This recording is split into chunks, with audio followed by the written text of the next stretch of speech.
وَلْتَكُنْ مِنْكُمْ أُمَّةٌ يَدْعُونَ إِلَى الْخَيْرِ وَيَأْمُرُونَ بِالْمَعْرُوفِ وَيَنْهَوْنَ عَنِ الْمُنْكَرِ وَأُولَئِكَ هُمُ الْمُفْلِحُونَ. Jadi Allah itu memberikan semua yang kita minta. Sebagian kecil mungkin ada yang belum dikasih, dan itu pun kalau Bapak Ibu ikut ceramah saya dahsyatnya doa, itu ada saya jelasin. Allah Azza wa Jalla kadang-kadang tidak memberikan kepada kita karena Allah tahu kalau dikasih jadi bahaya. Subhanallah, ada hadis yang berbunyi begini, kata Nabi SAW, hadis Bukhari ya. Allah berfirman, hadis Qudsi, kepada malaikat, luaskan rezekinya hambaku yang ini, gitu kan.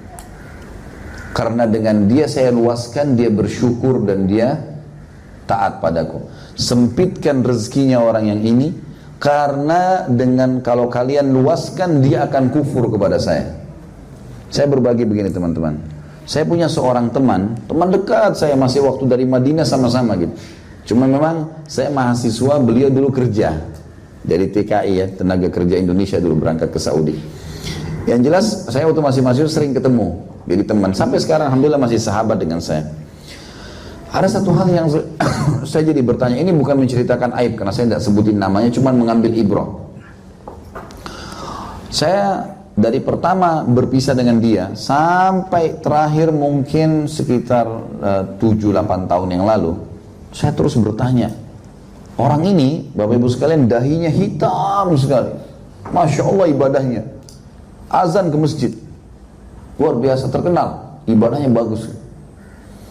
Tapi dia subhanallah keadaan ekonominya pas-pasan.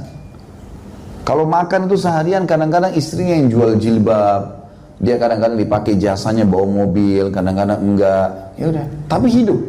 Sampai sekarang Masya Allah masih sehat, masih hidup. Dan yang jelas saya terus bertanya pada saat itu, apa ya sebabnya orang ini belum dibuka rezekinya sama Allah? Karena orang ini soleh benar nih. Saya dapat jawaban 7 tahun yang lalu, kurang lebih. Saya ada tablik akbar di kotanya beliau gitu. Saya pergi ke kota sana, datang bawa mobil gitu kan. Kemudian pada saat saya selesai tablik akbar, dia bilang sama saya, Khalid saya mau ikut. Oke, silahkan ikut. Ikut. Di tengah jalan lagi ngobrol asyik. Mobil ini saya mobil sewa waktu itu, karena bukan di kota Jakarta tapi di kota yang lain gitu kan. Saya mobil sewa. Mobil ini saya sewa kalau di Jakarta Avanza ya. Mobil ini ya kalau di Indonesia standar gitu kan semuanya. Rupanya ada satu mobil ugal-ugalan. Apa nih ugal-ugalan? Jadi mengganggu orang ya.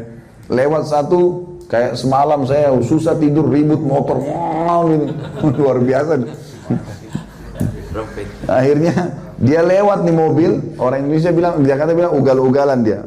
Terus dia nyelip mobil kita nih, sampai mobil yang saya pakai ini goyang nih. Terus saya bilang, innalillahi wa inna ilaihi raji'un.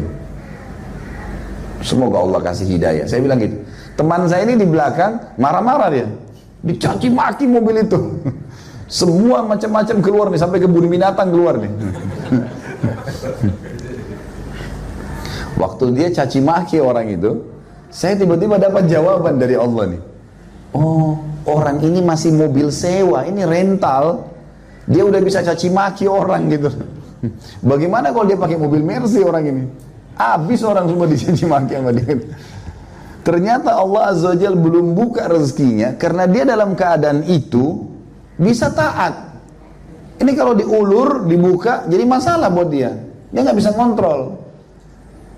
Makanya biasanya orang maksain diri ya, paksain diri, biasa berinfak, biasa berbagi. Itu Allah tahu, oh orang ini biar saya luasin, dia tetap akan berbagi. Nah dibukain tuh.